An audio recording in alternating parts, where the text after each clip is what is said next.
एक और शब्द जनरेट हुआ, एपिजोम। ओके, इसमें एक्चुअली जस्टिफाई अलाइनमेंट नहीं है, सेंटर ये सब अलाइनमेंट है, तो इसीलिए जस्टिफाई नहीं होता ये। कल मैंने नोट भेजा था कि नहीं आप लोगों को, जो पढ़ाया गया था जो? नहीं सर। हाँ, कैलकुलेशन सर वो टेलीग्राफ भेजे थे 2 पेज वाला। ये वाला नहीं भेजा था, डिस्कवरी ऑफ प्लास्मिड ये सब? नहीं सर। और नहीं तुम सर। झूठ बोल रहे हो। हाँ, चलो, तो नहीं सर। यू आर डूइंग मिथ्याम वद। आप सर लोग ଆପଣ ପଠେଇଥିଲେ बाइजू रविंदर ଅଲଗା से इम्प्रेस हो गए। हाँ, सर ପଠେଇଥିଲେ କିନ୍ତୁ ଅଲଗା ଗ୍ରୁପକୁ ବୋଧେ ପଳେଇ ଯାଇଥିବ सर। नहीं नहीं, अलग ग्रुप को मैं भेजता थोड़ी हूँ, ये तो ट्यूशन नोट है ना। चलिए ठीक है, तुम फिर लोग ग्रुप चेक कर दिया मिथ्याम वद मत करो। चलिए, सो एपिजोम एक्चुअली क्या हुआ, जब वो डिस्कवरी हो रहा था तो एक नया शब्द एपिजोम डिस्कवर हुआ। Okay, defined as a non essential genetic element which could exist either autonomously or integrated into क्या, either autonomously or integrated into the chromosome।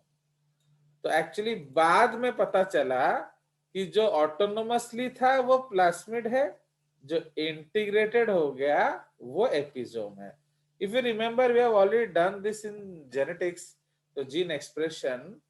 तो वॉलमन एंड जैकब्स का जो एक्सपेरिमेंट है उसमें उन्होंने क्या किया था कि दे टुक एपिजोम। एपिजोम का मतलब क्या है, ये जो हमने short term conjugation long term conjugation discuss किया था, याद है कि नहीं?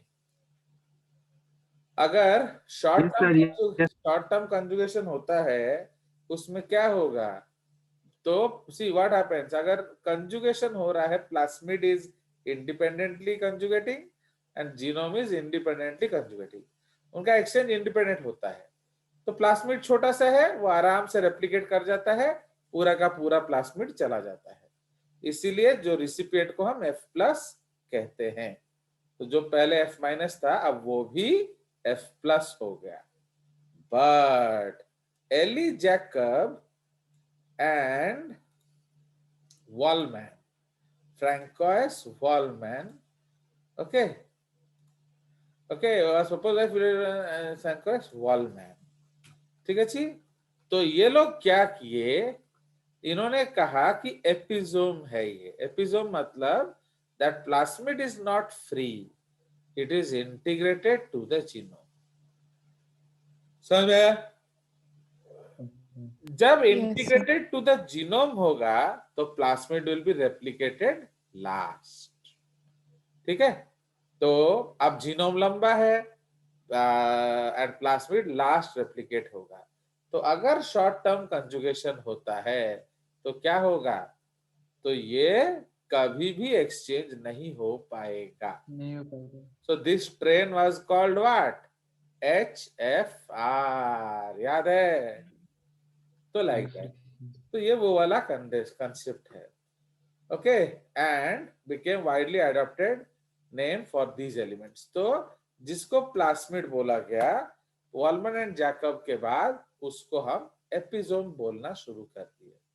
At that time, the use of episome seemed appropriate, especially since the fertility of F factor discovered by Lederberg was noted to integrate into the E. coli chromosome in some cases. तो किसी किसी case में तो होता है, but सब case में नहीं होता। Okay, this terminology held until 1960s when scientists began to study the extrachromosomal particles, particularly resistance or R factors. Like F factors, R factors could be transferred between bacteria via cell-to-cell contact. However, scientists noted that unlike F factors, the evidence did not support the idea that R factors could integrate into the chromosome. Thus, episome was eventually dropped and we have been using plasmid ever since. समझ रहे हो? तो उस दिन के बाद से एपिजोम शब्द यूज होना बंद हो गया। समझ में आया? तो उसके बाद से एपिसोम Yes, sir. शब्द यूज होना बंद हो गया। अभी भी यूज होता है, बट अब किसके लिए यूज होता है? जो यूनिक। ओके, मैं बना दे रहा हूं आपके लिए। I'll make a drawing. Suppose यहां हम लोग बना लेते हैं।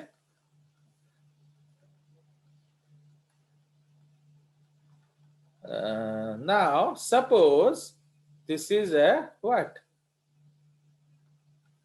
सपोज ये हमारा एक बैक्टीरिया है, फाइन। एंड इसके अंदर जो है ये जीनोम है, fine. This is genomic DNA. And ये क्या है? Plasmid, fine. So this is the concept of plasmid. इसको हम अलग कलर से बना लेते हैं ना।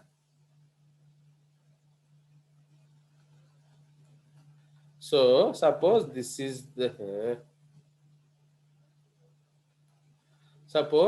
is called the plasmid. Now अब हम लोग क्या करेंगे?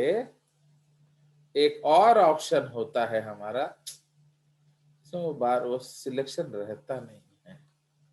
Undo, fine. सो सपोज ये हमारा बैक्टीरिया है and this is the genome, ठीक है। तो ये जो जीनोम है, अब इस जीनोम के साथ इंटीग्रेट कर जाता है कौन? Plasmid, Classmate. फाइन। सो इसलिए इसको याद रखेंगे। जब ये हम लोग बनाएंगे तो क्या करेंगे? तो we will always make the arrow like this and this is made as a tail. इसका मतलब क्या है? Replication will begin through this and end with this, ठीक है। तो इसलिए व्हाट इज दिस, तो हम बनाएंगे okay. And what is this, this, ठीक है। सो क्या है ना? ये जो हमारा है एक्चुअली व्हाट?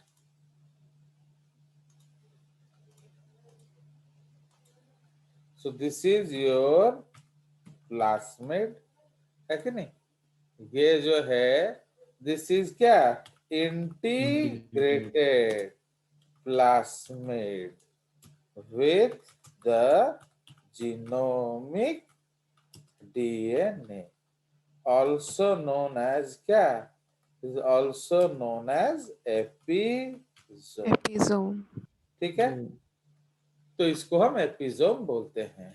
तो ये हमारा प्लास्मिड है and this is basically what? Genomic DNA, fine. Now इस तरह का जो ऑर्गेनिज्म है इसको हम लोग क्या कहते हैं? This is called HFR strain, मतलब हाई फ्रीक्वेंसी ओके रिकॉम्बिनेटिंग।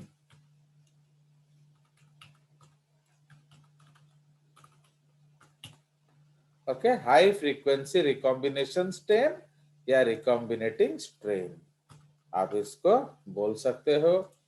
क्यों?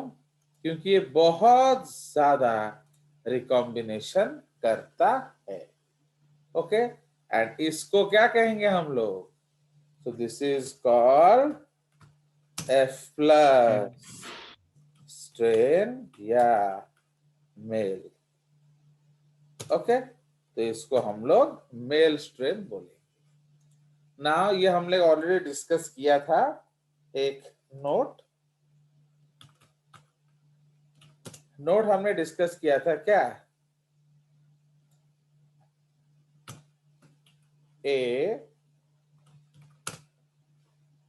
in case of क्या? In case of conjugation between F+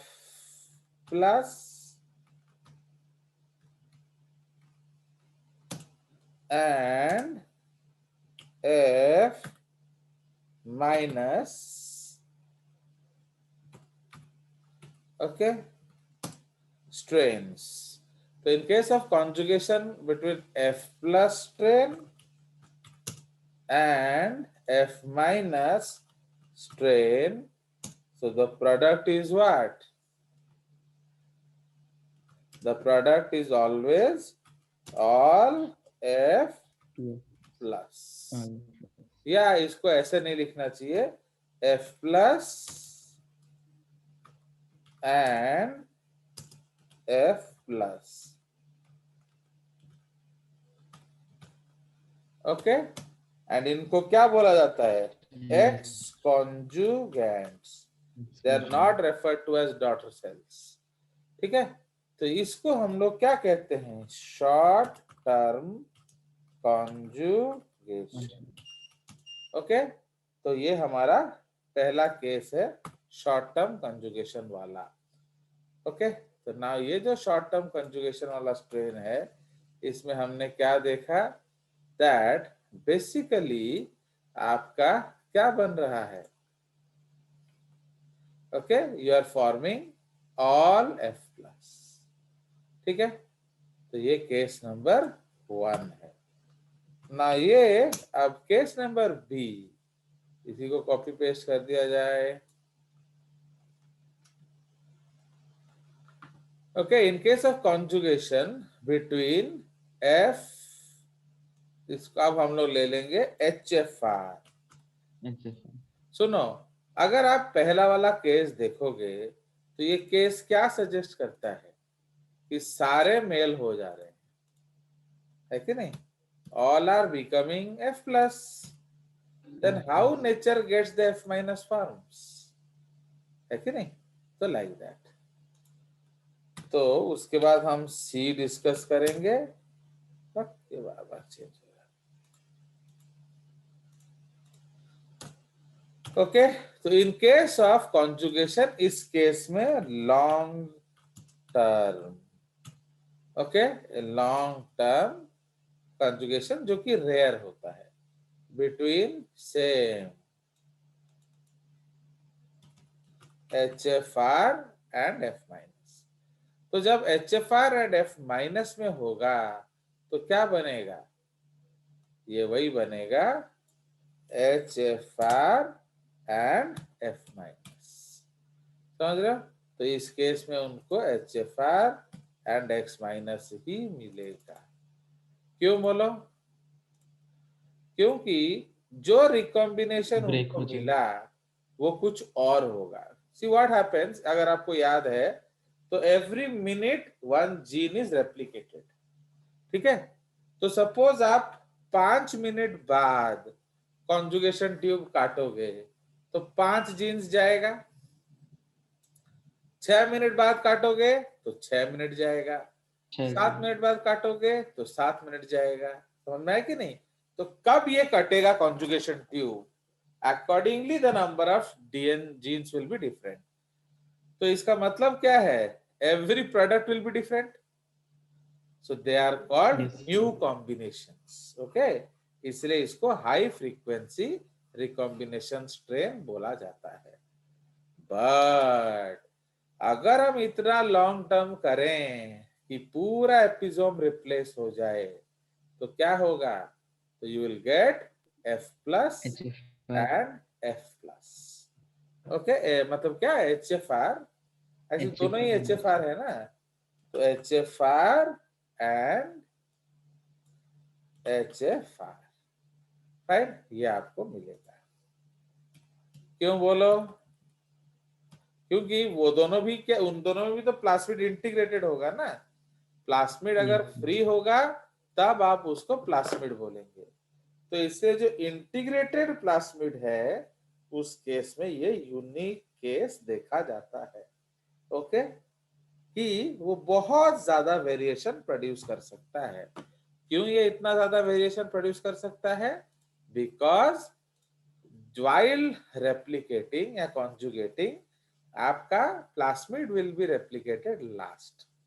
तो इसीलिए depending upon the time taken for conjugation number of new genes will differ, and that is why they are called what? So that is why they are called, High frequency. yes, they are called high frequency recombinating strain. ठीक है? Sir हाँ बोलो. Sir जो second case रे F minus टा भी F plus तब क्या? F minus. Sir HFR crossed with F minus. HFR नहीं, ये तो ये F माइनस होगा ना. F minus. So this will be F minus. Sorry, ये मैं डिलीट नहीं किया हूँ,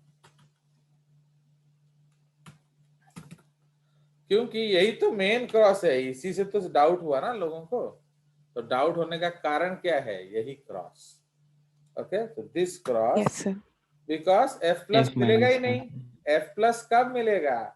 जब पूरा प्लास्मिड रेप्लिकेट होगा प्लस इंटीग्रेट नहीं करेगा. इसमें क्या हो रहा है? पूरा प्लास्मिड रेप्लिकेट कर रहा है बट इंटीग्रेटेड. एक्चुअली इसके नीचे लिख देने से भी बेटर होगा. ये क्या है ना, फिर इसको सिलेक्ट करना बड़ा दिक्कत हो जाता है. Undo undo undo. यस, अब कर देते हैं.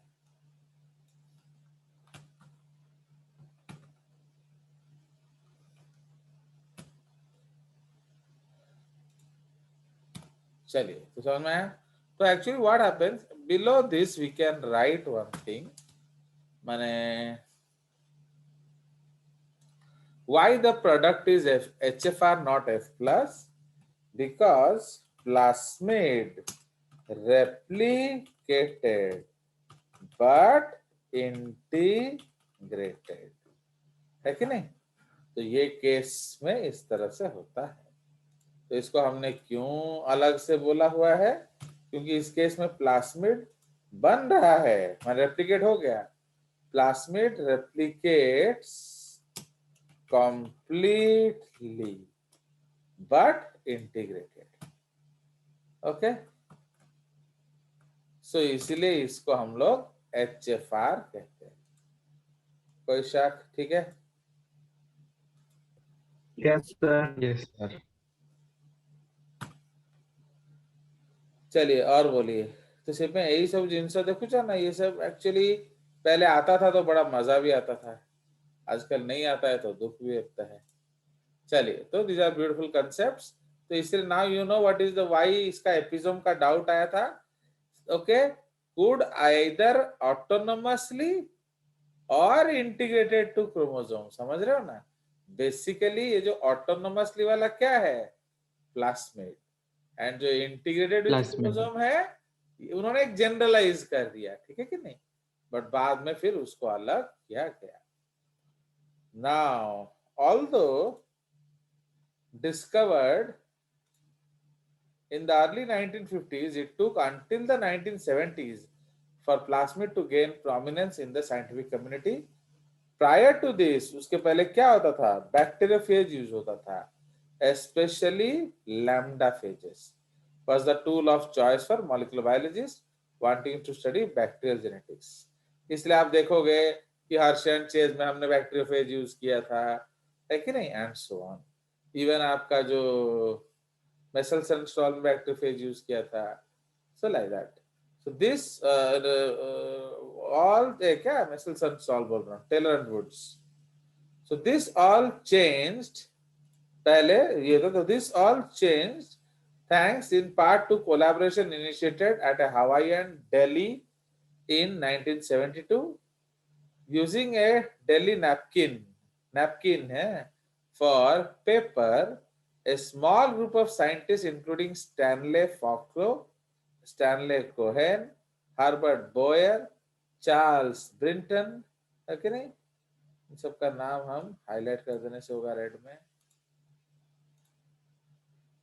एक्चुअली इन्होंने जो हैंड टिश्यू होता है ना, उससे लेकर इतना कुछ बना दिया. अरे वाह वाह. Okay,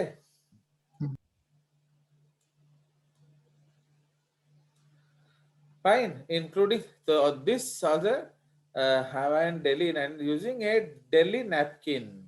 Delhi is a company actually. for a paper, a small group of scientists, including them, concocted a wild idea of using the only discovered ecoR1 enzyme. तब तक सिर्फ ecoR1 डिस्कवर हुआ था. Okay, and its predictable cut site to develop the first plasmid cloning experiment. Okay, Dr. Cohen and colleagues treated a tetracycline resistant plasmid, उसको PSC1 कहते हैं. Tetracycline resistant का मतलब क्या है? उसमें टेटार्जीन है. And A newly developed kanamycin resistant plasmid PSC102. Okay, तो ये दो अलग अलग प्लास्मिड्स हैं, PSC1 and PSC2 with ecoR1. तो ecoR1 से इन्होंने इसको काटा and selected for ecoalloy transformants that were resistant to both. तो एक है टेट्रासाइक्लिन रेजिस्टेंस, एक है कानामाइसिन रेजिस्टेंस. फाइन. तो when this proved successful, PSC101 became the first plasmid cloning vector and molecular biology was never the same. समझ रहे हो? तो इसलिए PSC1 से सारा कारोबार शुरू हुआ. Over the next few years, genes from different bacterial species were cloned into plasmids, and new cloning vectors such as PBR322, okay, PACYC, PUC were developed to provide higher copy number vectors. तो ये सब क्यों use किया? क्योंकि उसका copy number gene ज्यादा था. ठीक है, तो इसीलिए पहले हम लोग कौन सा यूज करते